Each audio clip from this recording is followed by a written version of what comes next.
নিখোঁজের ৮ দিন পর ভারতের কলকাতা থেকে ঝিনাইদহের এমপি আনোয়ারুল আজিম আনারের মরদেহ উদ্ধার করা হয়েছে।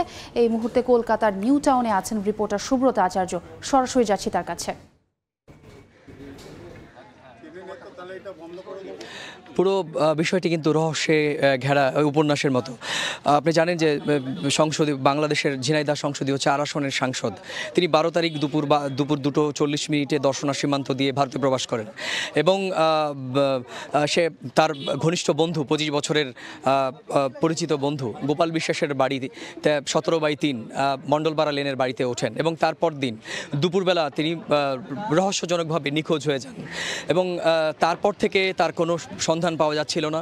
15 তারিখ আপনারা জানেন যে 15 তারিখ তার মোবাইল নাম্বার থেকে হোয়াটসঅ্যাপ মেসেজ করা হয় এবং সেই হোয়াটসঅ্যাপ মেসেজ করা হয় গোপাল বিশ্বাসের মোবাইলে। সে বলা হয় যে উনি দিল্লিতে আছেন এবং সঙ্গে ভিআইপি আছেন। এই মেসেজ থেকেই আসলে মূলত রহস্যের গন্ধ পাচ্ছিলেন বাংলাদেশের গোয়েন্দা সংস্থা এবং বাংলাদেশের গোয়েন্দা সংস্থার তরফ থেকে এখনও পর্যন্ত যেটি খবর যোগাযোগ করা হয় ভারতীয় গোয়েন্দা সংস্থার সঙ্গে। এবং আপনারা জানেন যে এই গোটা ঘটনা বরানগর থানাতে এফআইআর করার পর গোটা ঘটনাটা 3টি ভাগে ভাগ করে তদন্ত করা হয়। কলকাতা পুলিশের এসটিএফ, সেন্ট্রাল আইবি এবং রাজ্য পুলিশ। সেন্ট্রাল আইবির সঙ্গে সরাসরি বাংলাদেশের গোয়েন্দা সংস্থার ডিবি হাতে হাত ধরে পুরো অপারেশনটা কিন্তু পুরো অপারেশনটা চালান বলে এখনও পর্যন্ত জানা যাচ্ছে। আমি এই মুহূর্তে নিউ টাউন অ্যাকশন এলাকার যে এই সিনজিভা গার্ডেন যে অ্যাপার্টমেন্টের সামনে রয়েছে, এই অ্যাপার্টমেন্ট ঘিরে সকাল থেকেই কিন্তু স্থানীয় মিডিয়া এবং গণমাধ্যম কর্মী এবং স্থানীয় মানুষের মধ্যে কৌতূহল সৃষ্টি হয়েছে।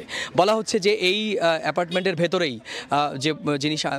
যিনি সাংসদ তার এখনও পর্যন্ত তার দেহর উদ্ধার এখনও পর্যন্ত অফিসিয়ালি কিন্তু কোনো মাধ্যম থেকে জানানো হয়নি, কিংবা তিনি মারা গেছেন বা তাকে খুন করা হয়েছে এখনও পর্যন্ত কিন্তু সরকারিভাবে কোনো রকমভাবে কোনো স্টেটমেন্ট ভারতীয় কর্তৃপক্ষ কিংবা বাংলাদেশের কর্তৃপক্ষ এখনও পর্যন্ত অফিসিয়ালি কিছু জানেনি।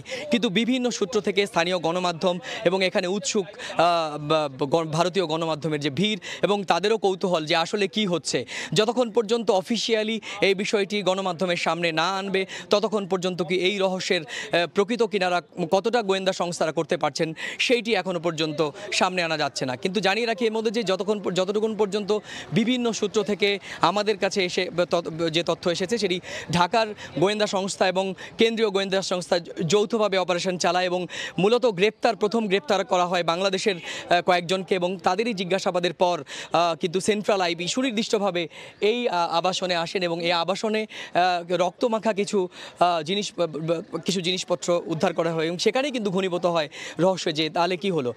সুতরাং এখান থেকে পরিষ্কার যে এমন একটি ঘটনা ঘটেছে সেটি অপ্রত্যাশিত এবং যেটির জন্য দুই দেশের প্রশাসন যৌথভাবে হয়তো কিছুক্ষণের মধ্যেই সাংবাদিক সম্মেলন করে গোটা রহস্যের যে কিনারা সেটি কিন্তু তারা করবেন বলে এখনও পর্যন্ত মনে করা হচ্ছে।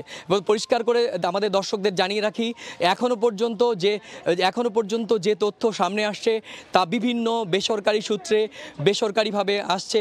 পুলিশ কিংবা বিভিন্ন গোয়েন্দা সংস্থার আনঅফিসিয়াল সূত্র এগুলো বলছে এখনও পর্যন্ত কিন্তু সরকারিভাবে কিন্তু এই সাংসদ মার্ডার হওয়া বা তার দেহ পাওয়ার বিষয়ে এখনও পর্যন্ত কিন্তু সরকারিভাবে কনফার্মেশন দেওয়া হয়নি। তো এই ছিল আমার কাছে রহস্যজনকভাবে নিখোঁজ হয়ে যাওয়ার পর এখনও পর্যন্ত মৃতদেহ উদ্ধার নিয়ে যে চাঞ্চল্য তৈরি হয়েছে সে সংক্রান্ত আমার কাছে থাকা সবশেষ তথ্য। সরাসরি যুক্ত ছিলাম কলকাতায়।